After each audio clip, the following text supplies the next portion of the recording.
I'm Mr. MegaManFan. This is the PC Engine Files, and today we're looking at Necros no Yousai, or maybe that's Necros no Yousai. I always get that mixed up when I'm trying to figure out the correct way to pronounce Japanese names, but you can translate it in English as Fortress of Necros, or Fortress of Neclos, given the L's and R's can be interchangeable at times. Anyway, the point of this week's episode of the PC Engine Files is that this is a Japanese role-playing game which I would love to play for more than 10 minutes, but unfortunately I kind of hit a wall here, and we'll get to that in a little bit. But first, let me tell you what I do know about this game, having done some research after having played it for this video. This comes from a popular line of toys in Japan that was packaged with candy intended for the young.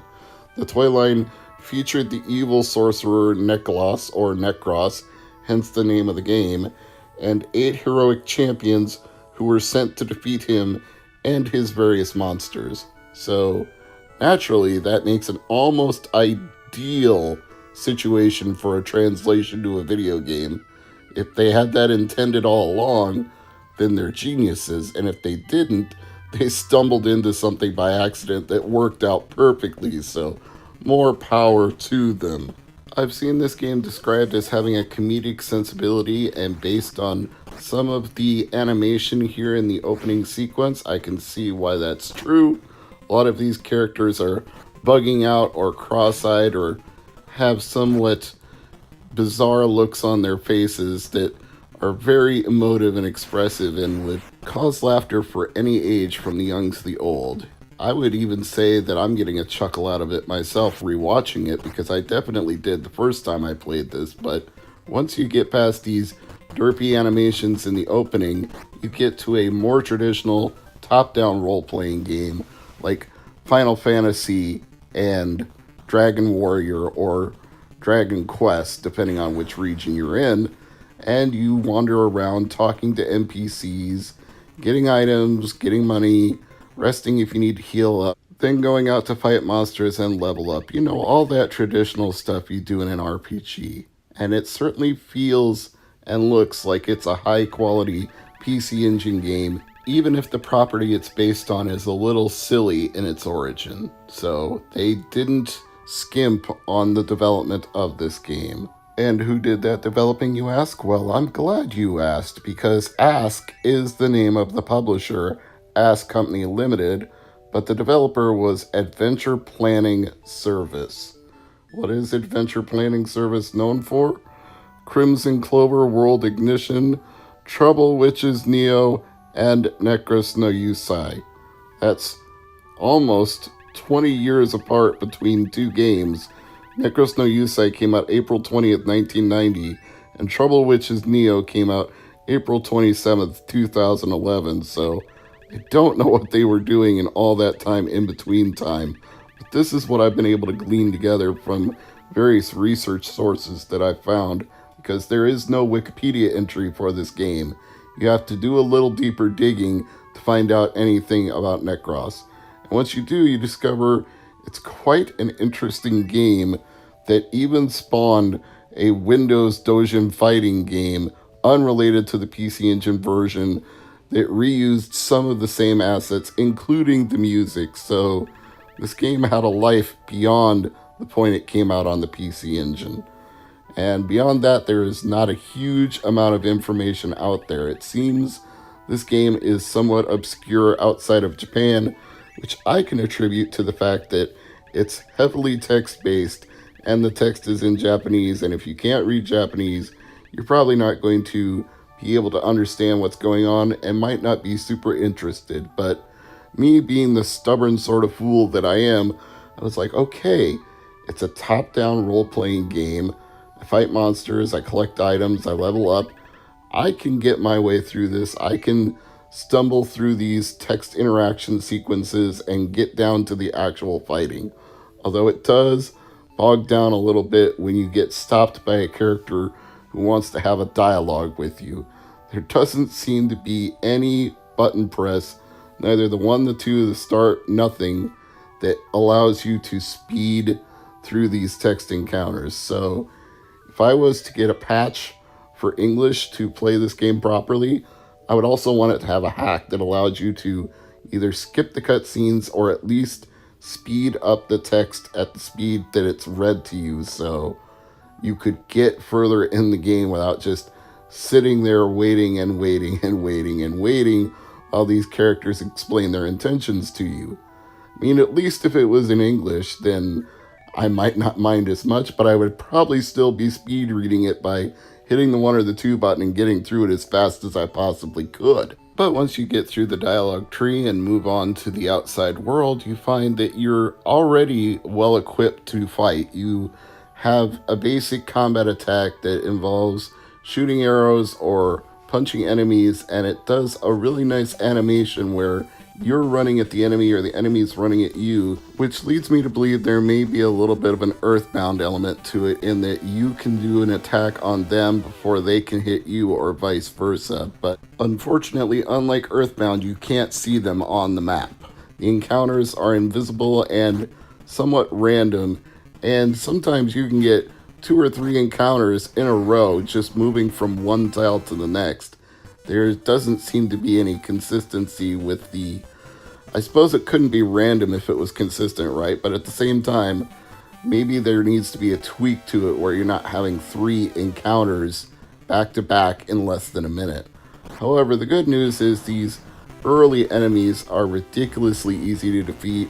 I don't seem to be taking much damage, and I'm getting 5 gold for 1 and 10 gold for 2, so I am leveling up and acquiring wealth to buy more items very quickly with just the basic set of items that comes with my character at the start of the game, which is a nice entry point if you've never played a role-playing game before, giving you a set of equipment that you can actually do something with instead of forcing you to grind out for even the pitiful level that you're at just to get a start.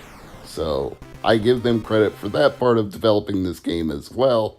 It's friendly and geared toward the introductory player who wants to just get started exploring and have a good time figuring out the way this world works. Then again, I don't know that you could do anything else other than that, because when I left town, there was literally only one area on the world map I could go to, so they had to design it that way to some degree just to give you a fighting chance, no pun intended. I really enjoy the way the animation plays out for these enemy encounters. There's almost a Space Harrier type feel when you're charging the enemy or they're charging you, and I love how the camera pans left and right to show that you either landed an attack or they dodged it. So there's some very clever things going on with this game to make it feel like a more immersive world and not just you staring down on top of them like God from afar. Here ultimately is where I ran into a problem with Fortress of Necros, and unless I get an English language patch, I probably won't be able to make any more progress. I keep encountering these bodies of water that I have no way to cross. I don't have an item in my inventory that is like a raft or a boat that would enable me to traverse this area, and even though I chose to turn around and go the other way and found another area, it was surrounded entirely by water, and I couldn't get to the actual village or castle or fortress that was inside of the moat. And it certainly seemed like something I was supposed to do, because the music changes dramatically, as you can hear in the background. So this is an important area, and I'm clearly meant to do something here, but there's a dead end to the left and a dead end to the right, and no way to cross the water in the middle in sight. So sadly, my gameplay comes to an end at this point, but I will be looking for a patch, because this is a fascinating game for me, and I really want to dig further into Fortress of Necros and find out what these characters are all about and what their heroic quest to defeat Necros will lead to in the end. I'm Mr. MegaManFan.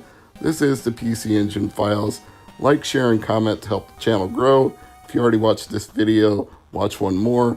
Please subscribe if you're not a subscriber, and thank you for watching.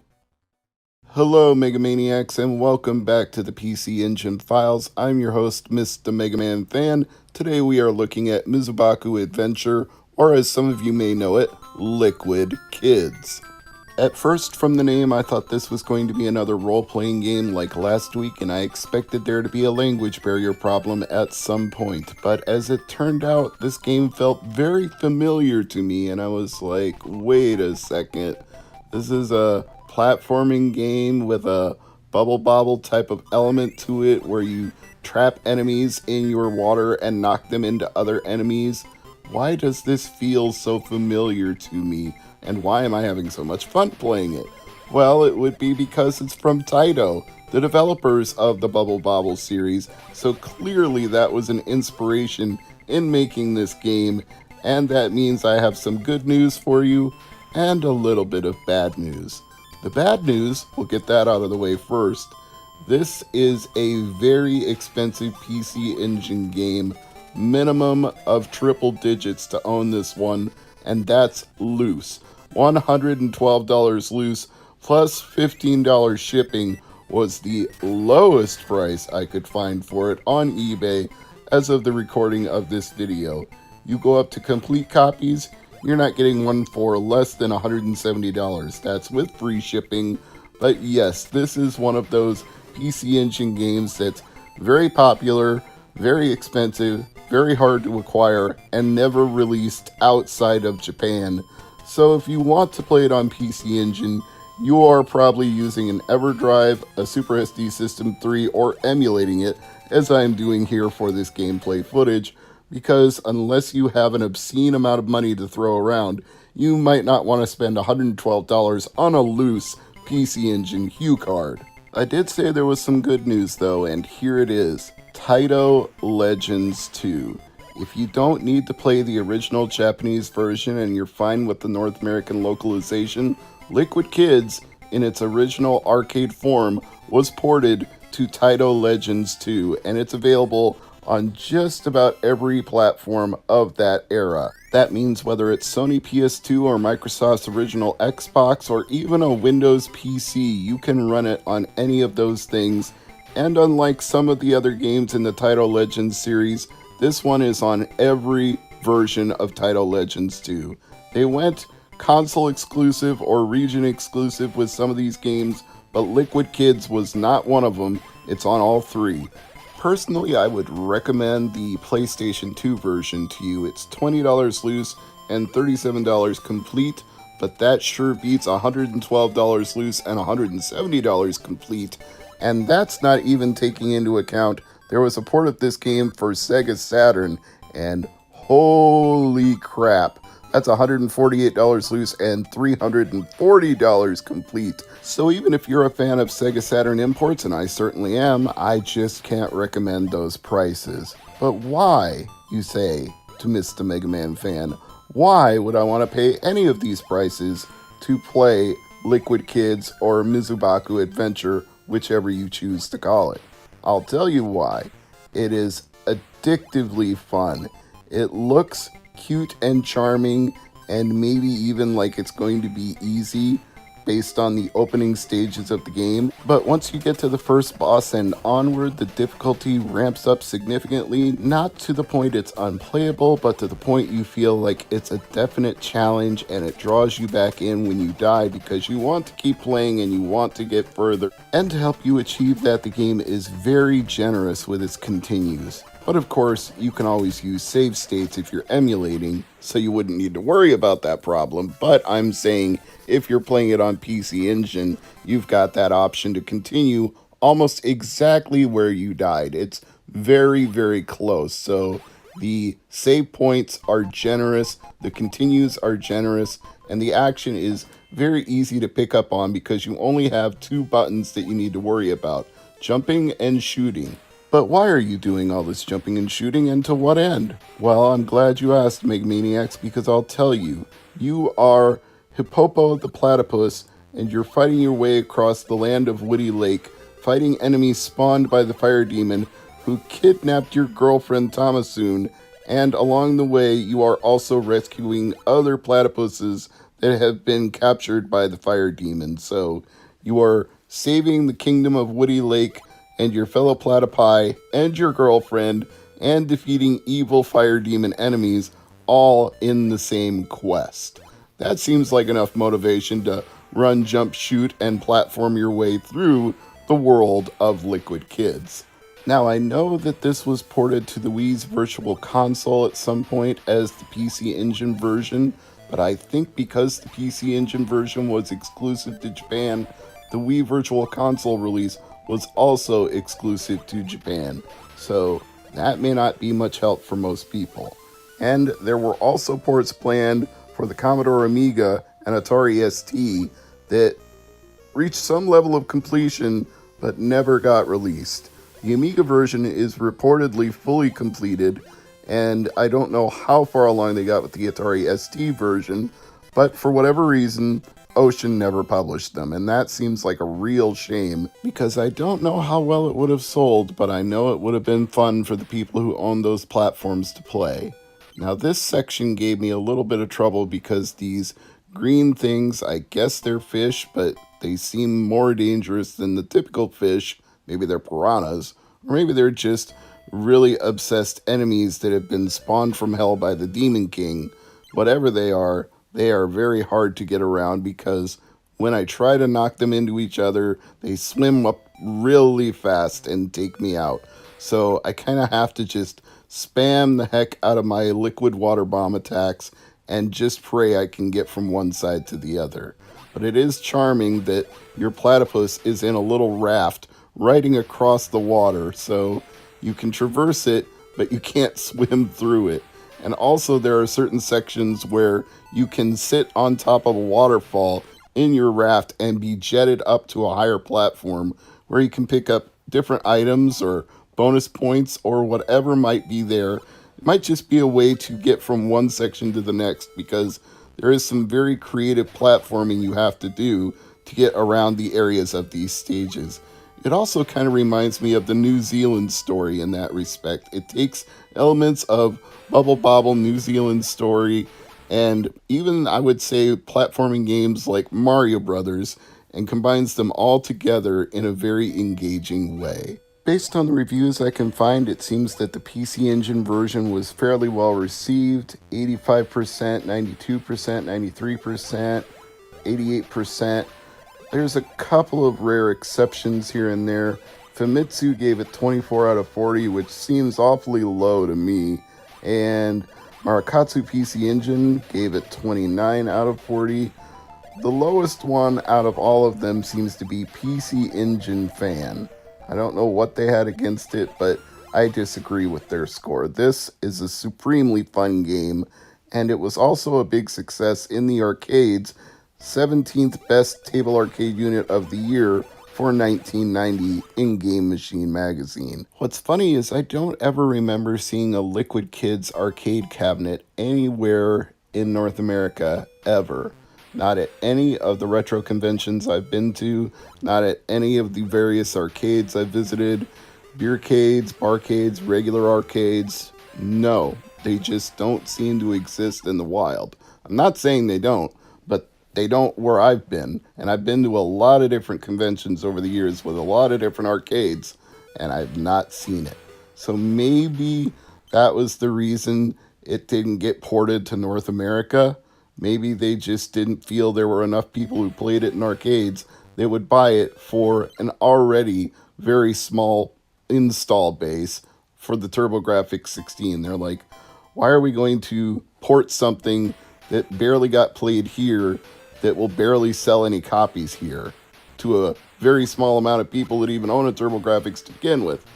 On the other hand, you could have made the argument that with such a small install base for the TurboGrafx 16, people were eager to snap up anything that got released for it, so it might have been a huge hit. It might have sold a whole lot of copies to a very small amount of people, but that would still be profitable. And it doesn't seem like this would have been a hard one to port. It's just platforming, shooting, and adventuring. What really needs to be translated here? Not that much. Localization would be easy.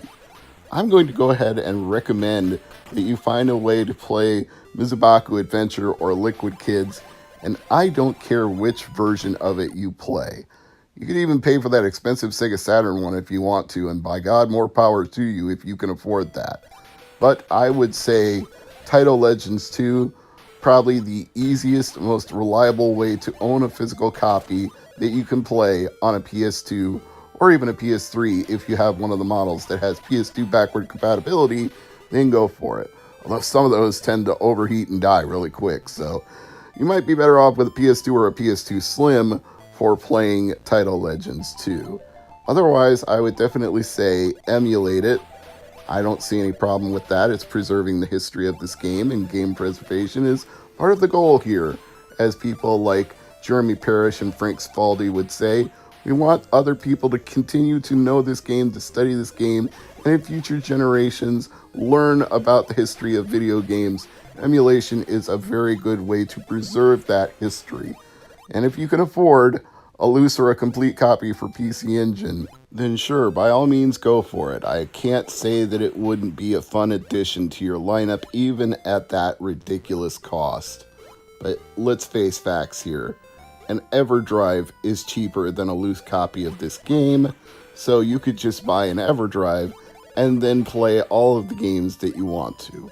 I'm not telling you to bootleg games. I'm just telling you the price comparison when it comes to certain titles like this.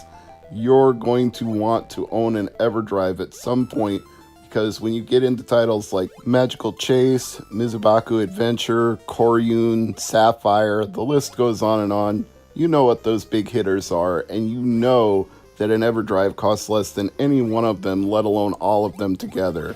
In fact, you can get a Super SD System 3 and a TurboGrafx 16 and combine the two together and still spend less than you would on one of these ultra rare titles.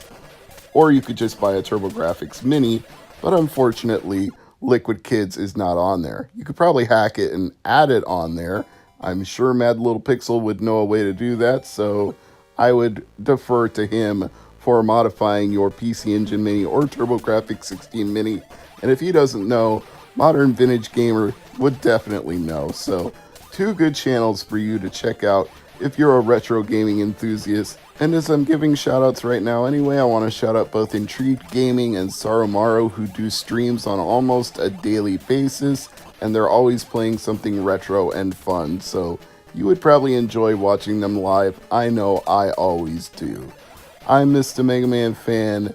This has been the PC Engine Files with a look at Mizubaku Adventure, aka Liquid Kids, a very fun but very expensive PC Engine game to own that has other options you can pursue if you want to play it physically. Otherwise, just emulate it and enjoy the heck out of it, and dream about the day you might be able to own it physically, or somebody gets a wild hair up their rear and does a reprint reissue of this game. Limited run games, get into Hue cards.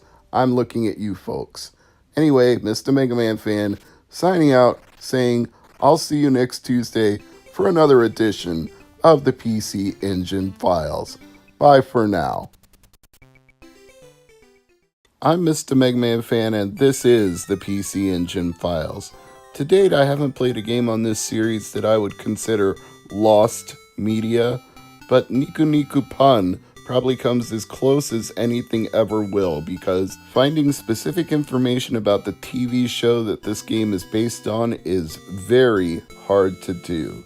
After extensive searching, I came up with one entry on my anime list. It's very short, and it's downright demeaning to the people involved. Quote, anime spin-off from a children's show that featured out-of-work actors dressed up as a giant mouse, penguin, and lion, itself part of the Japanese Watch With Mother TV show for the preschool audience. So I sense about 3 insults in the course of one sentence. It's a spin-off of a show, so it's not really its own show. It features out-of-work actors, which suggests the people on it had nothing better to do than be on this spin-off show. And it's part of a Watch With Mother preschool show series that's definitely intended for the teeniest, tiniest of babies, as Strongbad would say. So you can imagine this is not a very popular entry on my anime list. It's ranked number 11,533, and in popularity it's ranked number 15,597, which means there are 15,596 other things considered to be anime that are more popular than Niko Niko Pun. Technically, if even one person knows it, it's not lost media, but if this was a media glacier, it would be somewhere nautical miles beneath the surface, unseen, undiscussed, and unknown until somebody runs into it, which is exactly what I did here. And since the game itself is very simplistic and not entirely fascinating to play, just going down the rabbit hole trying to find out more about this one was more interesting. So I came across one of those quote-unquote out-of-work actors who actually has a credit for being part of Niko Niko Pun, and that would be Yousai Nikao, or Nikao Yousai, whichever way you're correctly supposed to say it. I think last name first is the way that's preferred, but it is something that he worked on, playing the character Porori, but neither the show nor the character Porori have any entries on Wikipedia. Those are both dead ends. So if you're looking for voice actors, he's the only one you can find attached to this show. It's certainly not what he's best known for, so maybe he really was, quote, out of work, unquote, at the time he was part of the show, because these days you would know him better from the Dragon Ball series as Tambourine, Frieza, Cooler, Chilled, and Frost, from Bleach as Mayuri Kurosuchi, from One Piece as Caesar Clown, and from Beast King Go Lion as Takashi Shirogane. So there is a 99.99999% chance that if you knew the name, and I'm sure Emperor Big D from Geekdom 101 knew it the moment I said it, you would know him from any of those things and not Niko Niko Pun. There is slightly more information about the video game than the TV show it's based on, such as an entry on the video game den which reads as follows. 3 creatures, a cat, a bird, and a mouse, arrive on an island where they find a cute little dragon. The poor thing is starving, and they decide to go and help him by finding him his favorite foods, which basically sums up everything you're watching me do right now. You scroll from left to right, picking up whichever fruit is indicated in the menu bar at the top, and once you get 3 of them and reach the end of the stage, you can feed them to the dragon, and he grows a little bigger. And you do it again in the next stage. Nothing impedes your progress. If you bump into enemies too much, you get dizzy for a little while and can't move, but then you completely recover. You don't lose a life. You also don't have any weapons in this game. You can move and you can jump, but you can't attack anything on the screen, so you're no threat to the monsters, and they are no threat to you. The only thing that impedes your progress is having to avoid the patterns so they don't slow you down too much, because sometimes you'll get like birds that swoop down or bees that buzz at you, and if you don't want that delay when you get knocked dizzy, you want to avoid them by ducking under them or jumping over them. That's really the only challenge. You can tell that Niko Niko Pun was a show for the smallest of children, and the game was possibly for those even smaller than that. There is no discernible death threat. This is an entirely friendly game. This is distilling the essence of Adventure Island and Wonder Boy down to its 2 core constituents, moving left to right and collecting items. That's all you do. If you like an absolutely minimal challenge game, then Niko Niko Pun might provide you some entertainment for a little while, but as another review on the PC Engine Bible said, you'll be reaching for the mute button before the end, because this music is tinny, tedious, and repetitive. So I don't want to give whoever at NHK or KSS composed it any credit whatsoever. It is dreadful to listen to. If you're going to play this game, I sincerely recommend that you pick the soundtrack to any PC Engine game you like, put it on your stereo, and listen to that instead. You don't need to hear the action button because all you're doing is jumping. You don't need to hear the puzzles in any of the mini games because you're just sliding tiles around. What do you need the sound effects for that for? There are no sound effects you would be missing by muting the soundtrack to this game. Niko Niko Pun is one of the more affordable PC Engine games, probably because it's not in any significant demand. You can find it loose for $15, $17.99 with free shipping. You can find it complete for $25 with free shipping.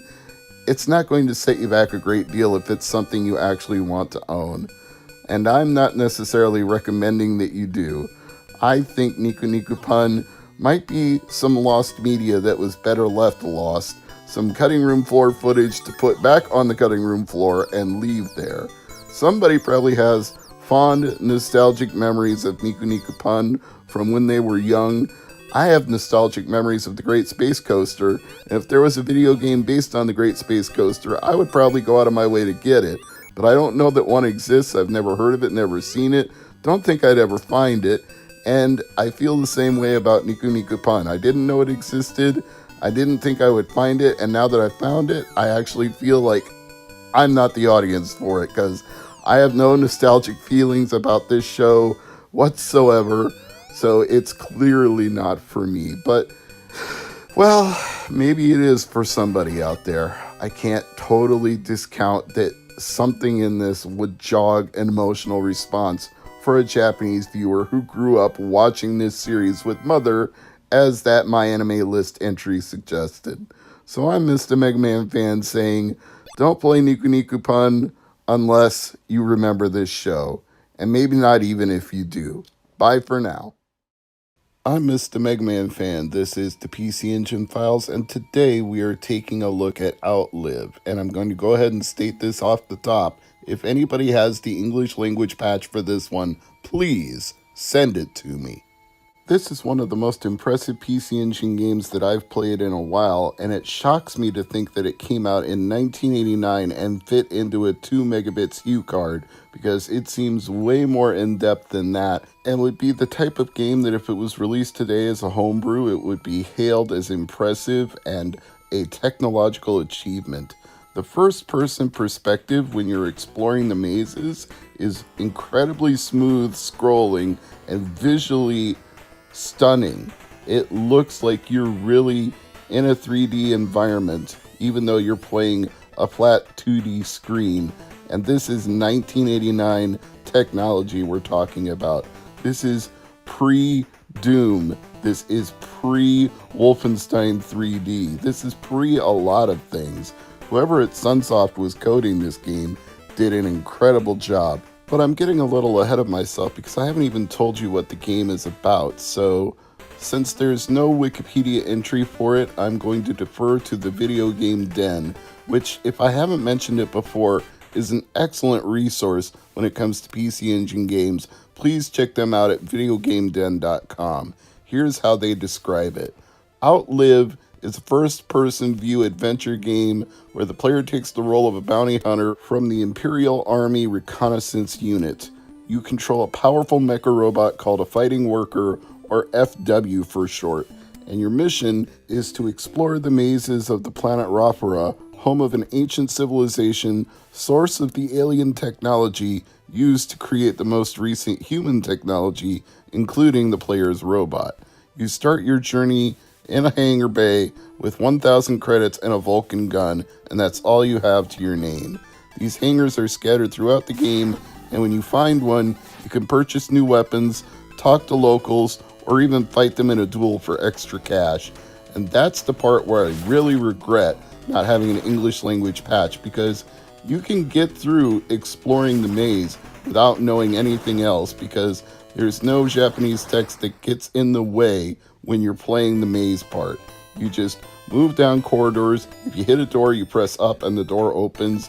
If you see tunnels to the left or right, you just turn using the D-pad and you can move in that direction. It's all incredibly intuitive and easy to understand. It even color codes the different mazes, so when you pass through a door from one section to another, you know you've entered a new area of underground passages. This makes it very, very, very friendly to the user. You don't have any kind of auto mapping.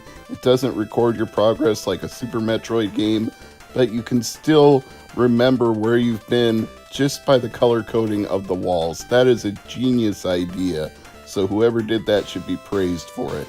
What I really regret is that I can't access the shops and the fights and the other options in the hangar bays when I come to them. I just have to randomly pick and choose different options and hope that I'm getting good things by doing so. One of the times I was in the hangar bay, it seemed like I was buying upgrades for my mech robot using the credits that I had.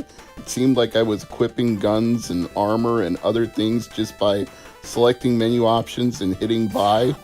Or at least that's what I thought I was doing because the number of credits in my account went down. But then I didn't know if I had properly equipped what I had bought. So it would just be genius to have an English language patch to get even deeper into this game than I already did. I am just stunned at how well done this game was, but perhaps more stunned that nobody ever tried to localize it to English, because to me this one could have been a difference maker for TurboGrafx 16. They needed home runs. They needed big titles other than Bonk's Adventure to really sell this system and not have it be fourth in a 3-horse race. This one could have been it. Sunsoft really knew what they were doing. Like, these are the people behind Blaster Master. You've got to think they know what they're doing, right? And they did. This is a well-coded, well-executed game that's a lot of fun to play even without knowing any Japanese. The fights you can even handle because the menu system basically says gun or flee, so you either shoot back at the things you find in the corridors of the mazes, or you run away from the fight if you don't have enough health left and you don't think you can handle it. And I did eventually run into a fight where the robot or gun or whatever it was that I was fighting had way more hit points than I did, and I ran out and it's a game over. And that is the danger of Outlive. It literally lives up to the title of Outlive. You have to outlive everything else in the maze, because if you die, you lose all your progression, any credits you earned, any weapons you equipped. It's all gone. You have to restart from scratch. Although there is a password system so you can record your progress at certain points. If I could figure out how to do that with these menus, because again, it's all in Japanese, and I'm a dumb gaijin who doesn't know any better. So probably have to use save states to keep my progress from one area to the next. And I probably need to level up in the earlier mazes before I get to the different color-coded ones and start encountering monsters that are just too hard for me to fight with the basic set that I get at the beginning of the game. Another thing I'd like to mention is the audio design of this game is top-notch. You could literally just sit there and listening to the opening chiptune for minutes at a time and not get tired of it. It builds up slowly and dramatically, and then it's really fun and rocking once it gets going. And the music when you're exploring mazes is equally compelling. The music changes when you go into the hangar bays, and it's appropriate for those areas as well. There's some thought put into having music that enhances the game as opposed to just being music for music's sake. A good comparison would be Final Fantasy VII. It's somber when it needs to be somber. It's cheerful when it needs to be cheerful. It's energetic when you're in a fight. It really matches the mood of the game at the time you're playing. One website claims this game is actually called Outlive instead of Outlive, live like a live wire, but considering you have to survive in these mazes, I'm going to go with live because that just makes more sense to me. I'm Mr. MegaManFan, and I'm telling you to play Outlive or Outlive any way you can. Play it with an emulator, play it on an EverDrive, play a physical copy if you buy one and import it and have a PC Engine to Hue card converter for your TurboGrafx. Whatever you have to do, this should be on your must-play list of games that were made for PC Engine. I think it's that good, and I still want to play more of it after this video is done. So, English language patch, let's find it, let's get on that, let's do it. If it doesn't exist, please, somebody make it. It's a surprisingly affordable game for the system, with it being under $15, even including import shipping from Japan. So get it now while you still can before those prices go insane. Thanks for watching. Please subscribe, like, comment, and share. That helps the channel grow. And I'll see you next week. I'm Mr. MegaManFan, and welcome back to the PC Engine Files, where today we are taking a look at Cyber Knight. This is a game that comes with a warning right off the bat that it is, quote, intended for experienced role-playing gamers only. Well, I'm experienced. I've been playing role-playing games since the 90s, but without an English language patch, it's going to be a difficult proposition, even for an experienced gamer. But first, let's get into the background of this game. It is a sci-fi game for PC Engine and Super Famicom that combines exploration with strategic combat. The random encounters are considered to be especially high, even compared to the kind of experience you would have playing Final Fantasy games, which is why it's stated that it's for experienced players. The combat sequences are ponderous, as is the plot, as you will see from watching my gameplay footage, because there is an inordinate amount of cutscenes that are heavy on text. I swear, like the first 5 or 6 minutes of this game is just computer generated cutscenes with apparently some sort of space battle taking place. It feels like it's straight out of Star Wars Episode 4, where they're trying to shoot down the lone ship that has escaped with the plans for the Death Star. But there's no Princess Leia, there's no R2-D2, there's no C-3PO. It's just you, the Cyber Knight, and your fellow Cyber Knights, and they're trying to gun you down, and at the last second you make the jump to hyperspace. 3, 2, 1, go! And you escape the battle, and you end up at a planet that looks sort of like Earth. And after I fumbled around with the menus for long enough, I figured out how to land the ship on the planet and get out and explore the Earth. And that's where the whole thing about the high number of random encounters kicks in. That's not really a problem for me. I don't mind random encounters and leveling up and getting good. It's the fact that there are invisible walls everywhere. Once I landed the ship and tried to explore, I could only go a few spaces in any direction before a warning popped up that said, you can't do that. Don't try to go there. You're not leveled up enough to go west or east or north or south or anything beyond what you can see. It's a very clearly invisible wall because it looks like an empty field with grass and trees, but you can't go there. Why? I don't know. Unless I get an English language patch, I don't know what the restriction is, but can't leave this area. So I finally gave up and just started walking around, seeing if I'd get one of those high number of random enemy encounters that was promised in the Wikipedia entry, and I did. And it's pretty standard fare for an RPG.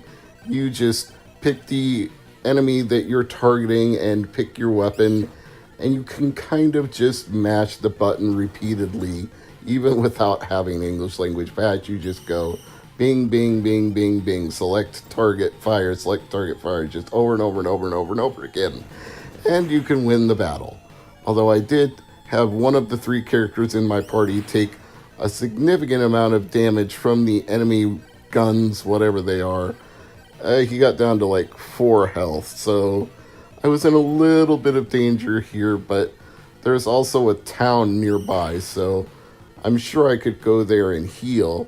But then again, without the English language patch, I didn't know which buildings to go into or where to go to get a night's rest and pay the innkeeper.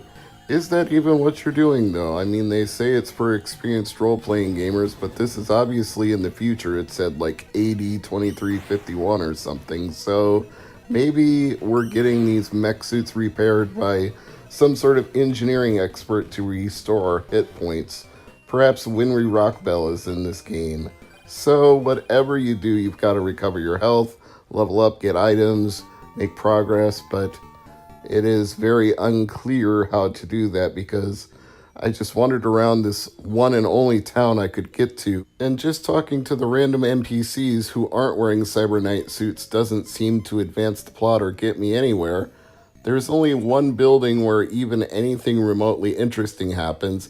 At first, these 2 guards show up in front of the building and they're like, "You shall not pass!" And then they talk amongst themselves and they're like, "Okay, I guess this guy isn't a threat. We can let him in."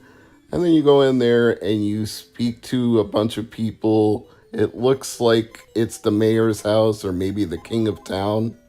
King of town? Maybe he has vats of butter to eat and he's too busy to talk to you. So you just don't really get much of anything here. If the English language patch could explain what you get from talking to the people in this building, wonderful, but it's not like it levels you up or offers you a night's stay at the inn or gives you any items to improve your Cyber Knight suits. I'm guessing this is all just exposition for the plot, and this game is very heavy on that. Finally, out of frustration, I just went to Wikipedia again and tried to figure out what the hell is going on in this game, and it says, in the 24th century, mankind has reached into the expanse of outer space, but the Earth has already disappeared as the center of human civilization, and each star system has become its own independent nation that long forgot where they came from. This sounds like the plot of Isaac Asimov's Foundation trilogy, but there's no psychohistory here. You can guess where this is going. All these independent nations in all these star systems go to war with each other, and space pirates fill the void between these governments, trying to rob the ships that go between the star systems because it's already unstable and everything is in flux. So, your crew is apparently the starship Swordfish, and as I suspected, you are making the jump drive to get away from space pirates at the beginning, and only 26 of your crew survive thanks to the heavy attacks that you were receiving. So then you go down to the human colony that is under attack and try to help them and try to help yourself at the same time. What would help me is figuring out why there are invisible walls everywhere, but until I have an English language patch, I'm going to leave it here. I'm Mr. MegaManFan. As always, thank you for watching. I'm Mr. MegaManFan and welcome to the PC Engine Files, where today we're looking at Pumping World, but you may know it better as Buster Brothers. And in a shout out to Ryan Taylor, who said he always likes seeing the real deal played on real hardware, I'm doing it today from my TurboGrafx 16 with the SSD 3 attached through an HD cable onto my HD television. This is not what I would call a super sophisticated way to do it. I'm not using an upscaler, a RetroTink, or an OSSC. I've simply got one of the Hyperkin HD cables for Sega Genesis running out of the back of the SSD 3 to my high definition television. Honestly, I think it looks pretty good, but your mileage may vary. Now, if you've never seen Buster Brothers, allow me to give you a little bit of information about it. It started out as a 1989 arcade game released by the Mitchell Corporation, but actually goes back much further than that to a 1983 MSX Japanese computer game called Cannonball, which was the spiritual predecessor.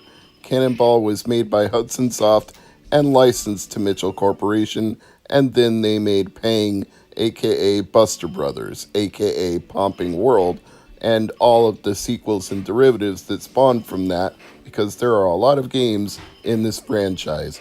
But the basic gist of all of the games is you must finish a round-the-world quest to destroy these bouncing balls terrorizing Earth, starting with Mount Fuji and then proceeding from one location to the next, taking out the balls everywhere you go. Locations include Mount Kirin, the Temple of the Emerald Buddha, the Angkor Wat, Ayers Rock, the Taj Mahal, Leningrad, Paris, London, Barcelona, Athens, Egypt, Mount Kilimanjaro, New York, the Mayan ruins, Antarctica, and finally, Easter Island. Each stage has a unique background, so you get a nice visual appeal even though you're doing the same thing from one stage to the next with minor variations. Usually those variations include ladders and platforms. Sometimes you have to shoot the platforms to get easier access to the balls. Sometimes the platforms are trapping the balls and you have to knock them away to release the balls. And sometimes the ladders are getting in your way and you must go up and down them to get to the balls that you want to hit. Usually when the balls are really big, they're not so hard to destroy, but they split into smaller balls that get harder and harder to accurately aim at. Sometimes you have to aim where they're not so that the shot that you fire intersects them by the time they reach there. And sometimes you get power-ups like a gun that you can shoot them in midair with, or a bomb that destroys all of them at once, or a shield that protects you as you're moving back and forth across and allows you to absorb a hit. The bigger ones aren't too much of a threat unless you run directly into them, which I am occasionally stupid enough to do. The small ones are the real problem because they bounce very low to the ground, so it's hard to get under them to fire a shot before they run into you, and you have to do what I was talking about earlier where you kind of lead a shot before it gets to you, and then it intersects your shot and you get it out of the way. So the little ones are really the ones that are gonna nail you over and over again over time. So here's a full list of the weapons according to the Wikipedia page. Double wire, a twin harpoon that allows 2 shots simultaneously. Power wire, a grappling hook that stays attached to the ceiling or a block above for a short period of time. Vulcan missile, a high caliber gun that works like a machine gun allowing rapid shots. A force field that protects the player from one hit. An hourglass that slows the balls down. A clock which stops everything on the screen for a little while. And dynamite that pops everything and knocks it down to its next smallest size all at once. So yeah, even without reading the Wikipedia page, I pretty much described all of the weapons and power-ups. Occasionally, you get enemies on the screen as well, like crabs that will drop down from the ceiling and try to hit you, and a bee that'll buzz around and get in your way as you're firing shots. And usually that's a time-limiting factor, like the closer you get to running out of time, the more enemies that will appear on the screen to harass you. So you've got multiple goals here. You want to clear all the balls. You want to score the most points possible. You get a time bonus for the faster you clear it. And you also want to do it to avoid having so many enemies on the screen that you're unable to deal with it and you lose a life. But the way you'll typically lose a life is just getting hit by one of the tiny balls, because that's what happens to me more often than not. It's worth noting that Buster Brothers and Pumping World are exactly the same game other than the localization. I've never found any gameplay difference between the two, so the only consideration you should make as to which one you want to own, if you want a physical copy, would be the price. It's going to play the same no matter what you get. So what does Buster Brothers go for? Well, I'm glad that you asked. Currently, if you want the TurboGrafx CD version, which is what I'm playing here, it goes for $45 loose, $59 complete, and $162 new and sealed, which I never recommend because it's very easy to fake a sealed game. Somebody can reshrink wrap something and sell it to you as new, and it can be used on the inside. I'd prefer something that's been opened before, unless you trust the seller or you're buying it at an actual retailer like Best Buy or Target or Walmart. You know, I'm just not into that whole buying sealed games thing. And I'm not into graded games either. That's not my cup of tea. I'm not judging, not saying that it's wrong. I'm just saying it adds a premium to the price, and then it also becomes something that you can never play because you have to keep it sealed to keep the value, because the moment you break the seal when you buy something sealed, you're lowering the value. So to me, that's just self-defeating. Again, not judging, but that's what Buster Brothers goes for. As for Pumping World, the Japanese version, as of the recording of this video, you could get a complete copy from Japan for $24.99 plus about $9 shipping. So $33, $34 would be a good price for it. You could probably get it for less if you found an American seller or a local seller to whatever region you live in where you are watching this video. But it can go for more than that, depending on condition and, of course, whether or not it's sealed. I've seen copies on eBay that go for over $100 new and sealed, so it's all up to you how much you would want to spend on that. But it seems like anywhere from $25 to $40 is a good benchmark at this time, which makes it on the more affordable end, not just of CD games for TurboGrafx Turbo Duo, but of PC Engine releases in general, because this has always been a higher end for retro game collecting. And $25 for this system, 25 to 35, very reasonable compared to some things. Now, obviously, I'd prefer games under $15, under $10, but that doesn't happen too often with this console.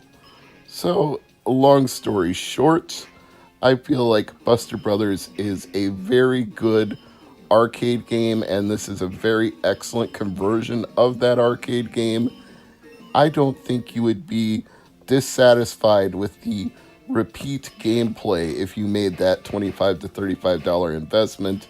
You would get your money's worth with repeated plays of this game, but don't take my word for it. You can always try it in emulation first, even though Ryan Taylor would say it's always better on real hardware, which is why I'm doing that here. I'm not going to tell you to not fire up OpenEMU or any other emulator that you prefer and give it a test drive there first before you put down your money. Once you own it physically, you could either continue to play it in emulation and keep that as a backup. You could run it on your authentic hardware, or you could load it on a micro SD card, put it in an SSD 3, and keep playing it to your heart's content. But emulation is definitely a viable option in this case, because physical media doesn't last forever. CDs are more fragile than cartridges in general, so don't count on those physical CDs not delaminating at some point, or disc rot eventually wearing through and data being lost and the disc being unreadable. There are all sorts of things that can happen to plastic over time. Nothing is forever. CDs do last a pretty good while, but they're not infallible. Cartridges aren't either. I mean, you can get corrosion of the contacts, you can have chips fail. It seems more rare to me that cartridges go bad than CDs. They can usually be resurrected with some cleaning, and a lot of CDs can be resurrected with some cleaning too, but there are risks to retro collecting, which is another reason that I wouldn't advise anybody spend really big money on a sealed game, because how do you even know that the sealed game inside of the package still works? You might be spending a lot of money for dead media. That doesn't make sense to me. It's like spending $1,000 on a VHS tape and sticking it in a VCR, and it's been played so many times that it doesn't even work anymore. It's unplayable. It's just garbled. There's garbage on the screen. It won't track. It moves up and down, or the picture goes fuzzy because somebody paused, rewound on one particular scene they like, or the tape just snaps off in the VCR and you have to pull out a mess of spaghetti. I don't know that there are $1,000 VHS tapes. That was just a completely random segue. Maybe that exists, maybe that doesn't. But if it does, I would never spend that kind of money for a VHS tape, because I'd be afraid to ever even play it. And then what's the point of having it? I'm Mr. MegaManFan. This has been Popping World. I hope you enjoyed this episode. Thank you for watching. Like, share, comment, subscribe. It helps the channel grow. And I'll see you next time for another PC Engine game on another Tuesday, like we always do about this time. See you then. I'm Mr. MegaManFan, and today on the PC Engine Files, we are looking at Cosmic Fantasy II, a TurboGrafx CD game released in 1992, the first project from Working Designs for the TurboGrafx 16. Now, where is Cosmic Fantasy 1? Good question. That never came out in North America. Only this game, which I can imagine already limited the very limited TurboGrafx audience even further. First of all, you had to own a TurboGrafx. Second of all, you had to have the CD add-on. Third of all, you had to be interested in an RPG for which you had never played any of the previous games and were already playing the sequel to those games. Yeah, not gonna sell so well, I think. It was developed by Nippon Telenet, and it's what you would call a typical dungeon crawler with some nicely animated segments in between to expand upon the plot. And what is that plot? Well, it goes a little something like this. You're playing as a 16-year-old boy named Van, and you reside in a village on Clan Island on the planet of Idea. While he's out exploring because he is, as one of the villagers dubs him, a barbarian who likes to hunt meat with his spear, he sees a nearby village get attacked by an explosion, and he rushes over to see what is the matter, which is what we're going to watch here, as he talks to all of these different villagers and finds out that they've been attacked by an evil wizard named Wisda, one of the henchmen of Gallum. And who is Gallum? Well, an evil ne'er-do-well looking for the Princess of Idea. Van learns from talking to the villagers that she can be recognized through her royal pendant, and that princess is Laura. Who's Laura? His childhood sweetheart. He carved her name into a tree and professed to forever love her, not knowing that she was actually a princess. When he hears the news, he rushes back to his village and discovers his village is under attack from monsters as well. So that's kind of a bummer because you get random enemy encounters on the world map, and then when you go back home, you get random enemy encounters in the village too, so you can't even get a moment's rest even when you go back home.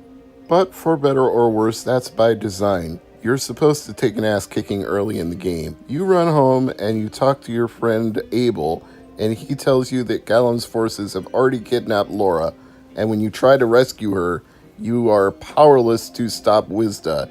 You can only watch bloody and bruised, as Wikipedia says, as the wizard takes Laura away. Abel is able to rescue Van, no pun intended, telling him to calm down and that Laura possesses magical powers that may grant immortality to the one who marries her, but for unknown reasons that power is only unlocked on her 17th birthday, and to make matters worse, whoever takes her hand in marriage gets her powers transferred to him.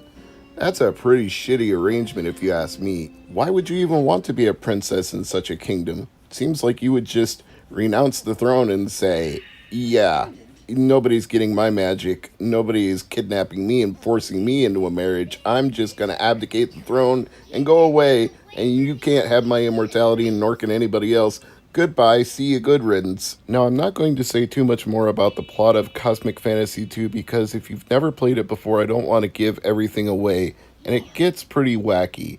It involves time travel, space pirates, all sorts of adventures going on beyond just this little world that you live on. But suffice it to say, the cosmic part does come into play, even though it seems like a normal fantasy RPG up to the point we're playing it in this video. I'd rather tell you some more interesting facts about the game, such as that it's considered to be the first third-party CD game on a home console. Not developed by NEC, so not an original first-party game. I guess it holds that distinction because CD-ROM systems were so new at the time. I don't even think Sega CD was out yet in the US or Japan, where it would have been the Mega Drive CD and not the Genesis CD attachment. But either way, this was at a very early point in the adoption of CD-ROM technology, so who am I to argue if they say it is? And apparently, because CD-ROM technology was so new, it had a, quote, 1-to-1 attach rate for owners of the TurboGrafx CD system, which suggests it must have been a very early release in the lineup of TurboGrafx CD-ROM games, and they claim 20,000 units sold. Which would also mean that if that's the case, and it's a 1-to-1 attach rate, they only sold 20,000 TurboGrafx CD units, which doesn't sound that good to me. But again, we were talking about a small platform and an even smaller install base of CD games, so yeah, that's why some of these TurboGrafx CD games are so darned expensive. But this, because of that high attach rate, I guess, is one of the somewhat affordable ones. $55 complete, $97 brand new. But then by comparison, the Japanese version is dirt cheap. $1.52 loose, $5 loose, $9 complete. So if you just want to get the Japanese version, rip it from the CD and patch it, That's probably a better, cheaper, more cost-effective way to go because the gameplay is going to be the same. All you need to do is change the language from Japanese to English. It's a decent RPG as these things go. I wouldn't call it the greatest thing I've ever played. I wouldn't call it the worst either. Somewhere in the middle, enhanced by those animated cutscenes, even though it's obvious that the lips aren't synced with the dialogue, it's still impressive that they dubbed it over with English dialogue and put it into the game instead of just leaving it as it is, subtitled. That might be the other reason to own the Japanese version, though, to hear the original language and see it synced up with the voices if that's something that actually matters to you. But other than that, I would say if you're looking for an RPG experience on TurboGrafx CD or Turbo Duo, Cosmic Fantasy 2 is not a bad place to start. In fact, it's probably an immediately accessible option if you're at all familiar with role-playing games. If you played Dragon Warrior / Dragon Quest, if you played Final Fantasy, if you played Chrono Trigger or Chrono Cross, etc., and so on, you're going to be just fine playing Cosmic Fantasy 2. There's nothing here that's going to throw you for a loop. It's the standard turn-based affair when you encounter a party of monsters. They attack you, you attack them. They do damage, you do damage. You use herbs to heal up if your hit points get too low. You level up when you gain enough experience from fights.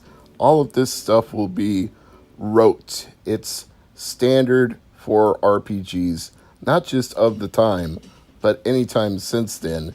This is like the tried and true basic formula of RPGs. So in that sense, I can almost understand a 1-to-1 attach rate, because if you were going to get a CD-ROM add-on, this is exactly the kind of thing you would have bought for it to play on it, because where else were you getting an RPG experience like this, except possibly on home computers of the time? So this would have scratched that itch for anybody who wanted to actually go to the trouble of investing in TurboGrafx CD technology.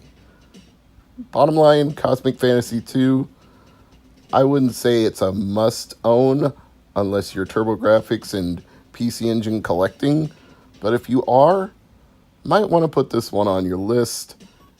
It could greatly enhance your experience with the system, but do try it first in emulation or on a Super SD System 3. Happy, happy mobile. It's impossible. It's impossible. Yes, I couldn't resist going a little off script this week, but it's impossible for TurboGrafx 16 on the PC Engine files. What is this game? Why is this game? What are we even talking about here? Well, this is the 6th, yes, count on 1, 2, 3, 4, 5, 6, so it's number 6 in the series of Monty Mole games. You might have already guessed that from the background music, because it sounds very much like Monty on the Run to me. I'm sure they drew direct inspiration from that chiptune for that classic Commodore 64 game, ZX Spectrum too, I think, but Monty on the Run is included on the C64 Mini if you have it, so that's like 3 games before this. Not only is this the 6th game in the series, it's the final Monty Mole game, so if you hadn't gotten your fill of Monty Mole by this point, yeah, you were out of luck, because there was never going to be any more after this. Who is Monty Mole? What is Monty Mole? Well, he started out in 1984 as the star of a game created by Gremlin Graphics, developed by Peter Harrop and Anthony Crowther. Yes, dear Mr. Crowther, you control a mole who has to collect coal. A coal mining mole. How quaint! And that was where Monty Mole got his origins. So, from there we had Monty is Innocent in 1985, where the titular mole was sentenced to 5 years in Scudmore prison for stealing a bucket of coal, and his best friend, Sam Stoat, is determined to free Monty from jail. In the third game, Monty on the Run, he is on the run from authorities after his intervention in a coal miner's strike, so he must escape from his house and head for the English Channel and freedom in Europe. The fourth game was Auf Wiedersehen Monty. Monty travels around Europe collecting money in order to buy a Greek island where he can safely retire. The fifth game was Moly Christmas. It was only released as a tape on the cover of Your Sinclair magazine. He's tasked with recovering the source code to his latest game and getting it to the duplication plant. It's pretty wacky for that to be the premise of a Monty Mole game and to be given away free on the cover of a magazine.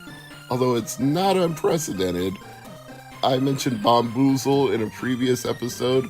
That was actually given away on the cover of a magazine as well. So if you had a Commodore Amiga and you had that magazine subscription, you got Bomboozle for free. And this is the sixth and final game, Impossamole. It was first released for Amiga, Atari ST, C64, Amstrad CPC, and the ZX Spectrum, and then got a port to TurboGrafx 16 a year later. Developed by Core Design, published by Gremlin Graphics, produced by James North Hearn, designed by Alex Davis, Bernie Hill, Ian Stewart, programmed by Alex Davis and Ashley Bennett, and composed by Barry Leitch. Leitch, you did a great job here. This is a very classic Mr. Hubbard sounding chiptune. Like I said, it reminds me of Monty on the Run. Everything in this game is musically impeccable.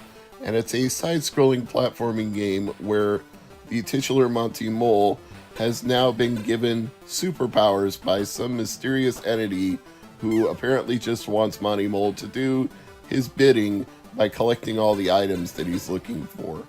I don't think the mole even needed superpowers to do that. He probably could have gotten by just with his wits and his digging skills, but nope, he's been herked up. But it's a weird kind of superpower that's very limited. Like, he looks like a superhero, he's got a cape, he's obviously very strong, but yet he easily gets knocked back by enemy damage, and if you give a mole superpowers, like, it's still a mole, so it can only be so invincible. It's very invincible, as a matter of fact. Monty Mole is, for a superhero, he's just not that strong or that powerful. And powerful also does not describe the price of this game. It's actually one of the more affordable TurboGrafx 16 games that you can pick up. I say more affordable given that none of them are inexpensive, but loose, $35, complete $45, new $65. Yeah, that's on the lower end of the TurboGrafx 16 spectrum. So either one, it didn't sell well because nobody in the United States or North America territory knew who Monty Mole was and cared that much, because Monty Mole was much more of a phenomenon in Europe and especially the United Kingdom, or two, they just printed so many copies of Impossamole that it's relatively common compared to the rest of the TurboGrafx library. It's probably not as common as Keith Courage and Alpha Zones because that was back in, but again, given the spectrum of cheap to expensive on TurboGrafx games, it's definitely on the more affordable side. Should you pick it up though? Debatable. I mean, I'm a fan of the Monty Mole games, even though they're somewhat obscure for the North American US gamer. I think they're fun, and I think this one has a charm to it, despite the fact that this super-powered version of Monty Mole isn't that super. I do like a platforming game. A game starring Monty Mole in that aspect is always entertaining to me. He's actually much more fluid to control than he is in some of the Commodore 64 and ZX Spectrum games. That may be that I'm using a D-pad instead of a joystick, but I feel like he actually has the proper weight and gravity to his jumps, and that you can easily move him in the directions you want to move him, whereas sometimes in a game like Monty on the Run, you're just kind of pressing the button and praying for the best that he'll land where you want him to land, because they didn't quite have platforming down at that point yet. So Mario Brothers, whether you like to admit it or not, became the de facto standard for platforming games. Like, once that became the way you controlled a character in air, the way you moved him from one platform to the next, all games in the platforming genre sort of had to borrow from it or imitate it to some degree to be successful, because Nintendo fine-tuned it so well that it just didn't feel right to do it in a lot of other games. That, as I say in some of my other videos, sometimes you get a platform game that's a floater. It just hangs around in the air forever, and that doesn't feel right. And then sometimes you get a game where you can barely get an inch off the ground before you're slammed back to the earth, and that doesn't feel right either. You gotta hit that careful balance between too little and too much, and it has to be responsive to your inputs. When you hit left or right on the D-pad, it shouldn't take a few seconds for the character to do anything, and when you hit jump, you should jump right away. So, Impossamole technically is a sound game. Music is good, the controls are good, the graphical style is good, and yet, it feels cheap at times. And I don't mean cheap in quality, I mean cheap in the way that you get sandbagged, like you're moving left to right and a boulder drops on your head, and you try to pause and wait for the boulder to drop, and then you still take damage from it when you walk up to it. Even though it's just sitting there, the boulder still damages you anyway. That's cheap to me. I don't understand the purpose of that. And given that he's super powered, I would expect him to be able to knock out enemies in one punch or one kick, but it takes like 2 or 3. And clearly they know that this super powered mole isn't super powered, because they give you weapons. You can pick up machine guns and fire them at your enemies. That works better than your actual superpower hero super offense. It could be called super offensive, given that you can't really knock anybody out with your bare hands. So yeah, Kal-El, he is not. So you get guns and you shoot enemies and you do these tasks like collecting scrolls, and then it just sort of feels like, why do I get a cheap death and have to go all the way back and do all that all over again? Why can't I just pick it up from the point where I died? That would make this game a lot less cheap, but here I have to go all the way through this castle, all the way back down into the subterranean lair, and all the way back to the point I was at before. If I was using save states, it might not be nearly as frustrating, but I'm not. I'm trying to give you an authentic experience of what Impossamole is like. So I don't not recommend this game. It's just going to be a trial and error game. You're not going to get through it super fast. You can't pick up speed and just blaze through it. You've got to take your time, know where the traps are, know where the items are, and just commit yourself to the grind. And if you're not down for that, then Impossamole will not be your game. But if you have an affection for Monty Mole, then perhaps Impossamole will be right for you. And if you're looking for an affordable TurboGrafx 16 game that you don't already have, this is a good place to start. But try it in emulation first. I always say that, and I really do mean it. Don't throw down $30, $60, $100 for a TurboGrafx or a PC Engine game without knowing if you're really getting your money's worth, because they aren't cheap.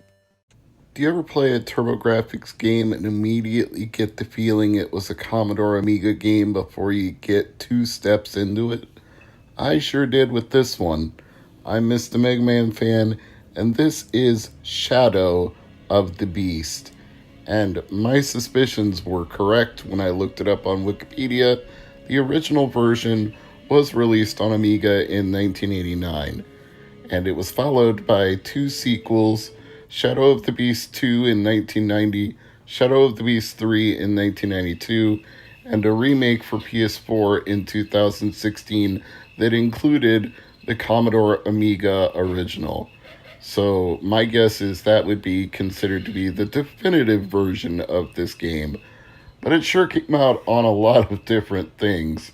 Amiga, Atari ST, Amstrad, Commodore 64, ZX Spectrum, the FM Towns Marty of all things, Atari Lynx, Sega Master System, and this TurboGrafx CD-ROM version that we are playing here. Here's the plot regardless of which version you're playing. You're a man named Abram who was kidnapped as a child, and you've been corrupted by magic into a warrior servant for the evil beast lord Malatoth. The creature's memory of human life returns when he watches a man being executed, who he later realizes was his father, so Abram promptly seeks revenge on Malatoth, and a long journey ensues with Abram forced to battle his way through both hostile terrain and Malatoth's forces, which leads to an ultimate confrontation with one of Malatoth's minions, who is so large that you can only see his hand and his foot. This all sounds promising from the synopsis, doesn't it? Well, the game ticked me off almost immediately, and I was trying very hard to be positive, even though I suspected what I got was a port of a game that came from computers and not an original TurboGrafx 16 game. But then it told me to go in, and I did what the game instructed me to do, and I ended up climbing this long ladder to the bottom of a shaft, only to find a locked door that I had no way to open. So why did the game tell me to go there, and then have me do this tedious task to get there, and then have nothing for me to do once I arrived there? That does not say good design, in my opinion. You don't tell somebody to go in somewhere when they don't have a key to get through the area they're going into. You tell them to get the key to unlock the door for the area they're going into. You don't point them in the direction of something they can't do. So whoever ported this game either left something out, or the original game was bad to begin with. And then you have to do the tedious climb all the way back up to the surface just to go and do what you should have done instead of going into the area they very clearly directed you to go into, with a bright red blinking sign that said in and red arrows pointing up and down at that very spot. Now then, let me try to be slightly more positive now that I'm back on the surface. There is some charm here. This has a very nice soundtrack. It's not grating, it's not unpleasant. It slowly builds up into a well-crafted melody over time. It is the kind of thing that could suck you into the gameplay a little bit. And the graphics, although again, based on the lettering and the style of the numbers and the general feel of the game, immediately struck me as a port from the Amiga.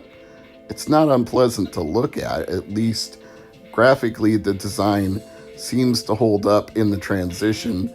There's even a little bit of parallax scrolling going on. You've got a distant layer of clouds in the sky, some terrain that you're traversing in front of, trees much closer to you, and then enemies in the front layer directly next to you. So I will admit they put some thought into all these different layers to try to make it a visually arresting game and give it a depth that you didn't see from a lot of 8 or 16-bit games at the time. This was not the greatest achievement of all time in either of those cases, but it's pretty good by the standards of the day. If you look at the reviews, contemporary reviews from when the game was released, the scores are all over the map for the different versions. Mega Drive got 20 out of 40, so 50%. TurboGrafx got less than that, 18 out of 40. Yet the PC home computer versions got 5 out of 5 stars and 90 out of 100. So I feel we have definitely lost something in translation here. The one thing that I think bothers me the most about Shadow of the Beast is the completely arbitrary way that enemies just pop up and run right into you or fly right into you or just appear out of the ground, and you have no warning, no time to prepare, and you literally just have to stop every few seconds and throw a punch expecting something to hit you. Now, reportedly, the game's designers intended it this way, but I don't know, because it seems to me if the scores are that wildly different across the different versions, it must have been intended to be done with keyboard controls or a joystick on a computer or maybe even a mouse. If Commodore Amigas had a mouse back then, I don't know. It just feels like there's something about the speed on the CD-ROM TurboGrafx version that's way out of whack, because things come at you far faster than you can react. And maybe with a keyboard or a joystick on a computer, you could react to them, but using the TurboGrafx controller on a TurboGrafx 16, you barely get any time to respond before you get smacked. And you do get a generous amount of hit points to start, and you can pick up little red power-ups when you destroy bricks and statues and pick up those and get some of your health back, but it depletes very quickly because you just get everything thrown at you. Kitchen sink, flying axes, missiles. That part I don't understand. Okay, this is a fantasy realm, a supernatural magical adventure, and yet all of a sudden missiles are flying at you like it's suddenly a sci-fi game. What? This game's design, it just baffles me. I can tell there was thought and care put into how it looks and how it sounds, but then it seems like they just decided, let's be completely wacky and throw everything at the wall and see what sticks. It's like they had some degree of forethought and planning, and then they just abandoned it and decided, what the heck, we'll do anything we feel like. And how am I supposed to get past this dragon? I can't do any damage to it. I can't crawl through it. I don't have a weapon to use on it. It just seems to be a dead end. And you hit dead ends a lot in Shadow of the Beast. I don't know. I feel like I could like this game. Perhaps even that I should like this game. But somehow they just didn't get it right. They did some things that are visually and musically impressive, and then they just crapped the bed on the controls and crapped the bed on how difficult it would be to make any progress. So I suspect don't play this one on an actual console. Play it on an emulator with save states, because you get hit by so many things so quickly that you're going to need to save your progress by freezing a save state and going back to it, because you'll run out of health, you'll run out of lives, you'll have to start back over from the beginning. So you might as well do what this game makes you do and play it tediously and methodically from one section to the next by saving often. Is that a good game? I don't know.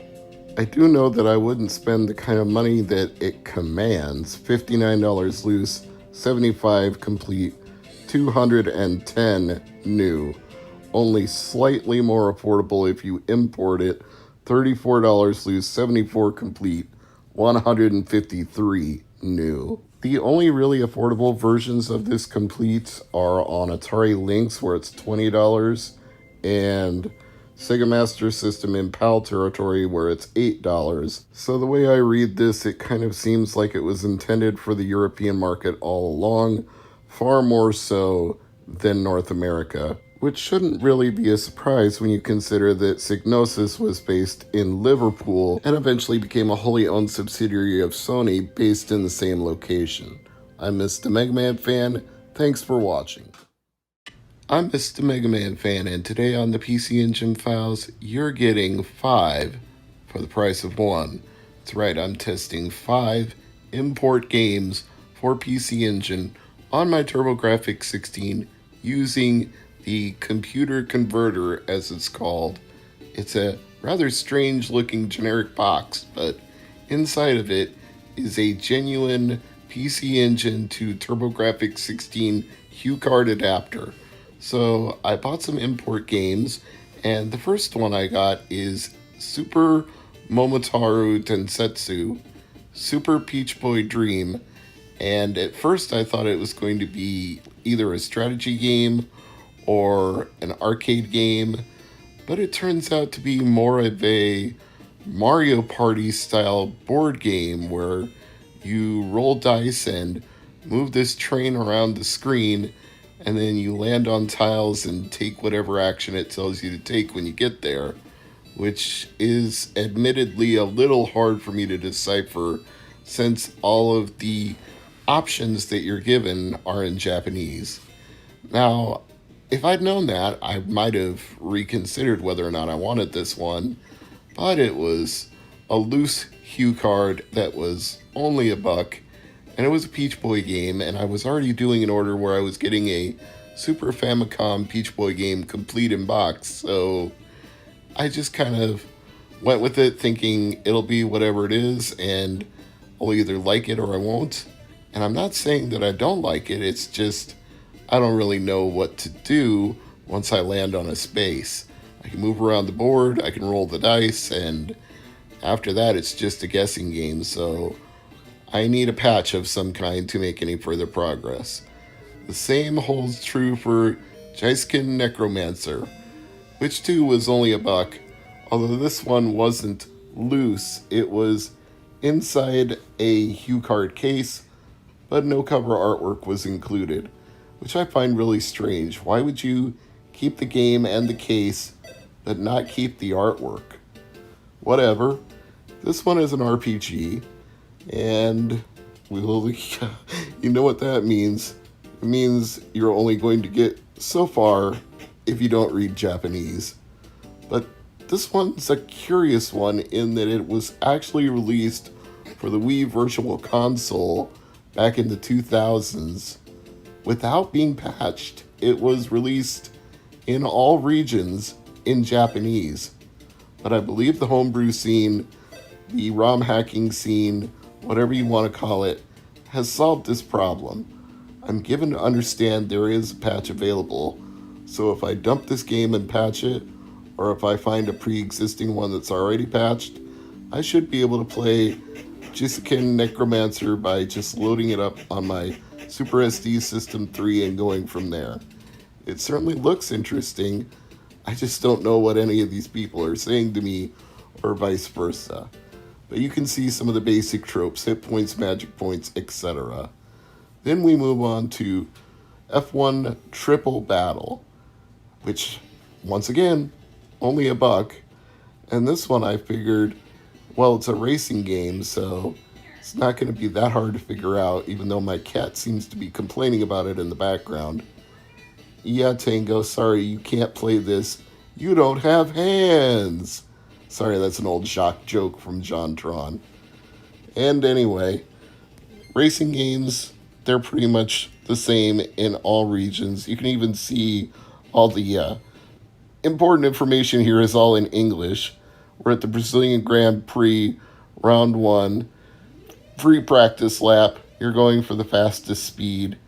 Even the names of the other racers are in English, so it's pretty easy to play most racing games that are imports.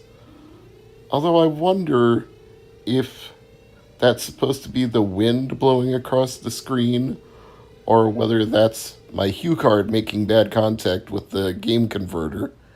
Tango has opinions about that.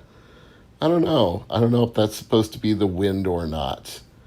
This one, it seems very hard to drift around the turns. You get up any kind of speed, you go into a turn, you're going to slam all the way from one side to the other almost immediately, unless you let off the gas and or brake really hard. And even if you do, you still drift very wide. I'm sure I can, quote unquote, get good with enough practice, but on this quote-unquote free practice, it's a little bit tough. On the plus side, it does shift gears automatically for you. You don't have to use up and down to go from first, second, third, fourth, and fifth gear. I mean, you can, but if you're just speeding up, it automatically shifts into the next gear. So when you're on the straightaways, you can pick up speed really fast. Here's another racing game, F1 Pilot. I like this one a little better because it actually gives you the cockpit perspective as opposed to looking down at the racetrack a la pole position. This time you're actually in the driver's seat. Although maybe the road doesn't look as good as it does in the other game, but the perspective makes it worth it. I feel it's a good trade-off, and it's also a little easier to control. Obviously, I swung wide around that turn, but I can actually get accommodated to it between the speed I want to be going and the speed I need to go around these cars, and slow down accordingly and not seem to drift as wide as I did before. Still drifting out too much, but I feel like if I turn before I go around the corners, it'll probably be a little bit better. I was just also trying to maneuver around these cars at the same time, so I was swinging wide to get around them and causing myself to go over the road line into that forbidden zone, into the area where it's going to slow down your car tremendously. But this seems enjoyable, and I like the addition of the mountain background, which shifts as you turn different ways around the track. It's nice that they thought to include some visual appeal as opposed to just the cars, the race, and the track. Not every racing game gives you the extra with a landscape in the background that moves as you turn, so I appreciate the thought that went into this. Pack-in Video, you did a pretty good job on this one. Not perfect, but more than acceptable.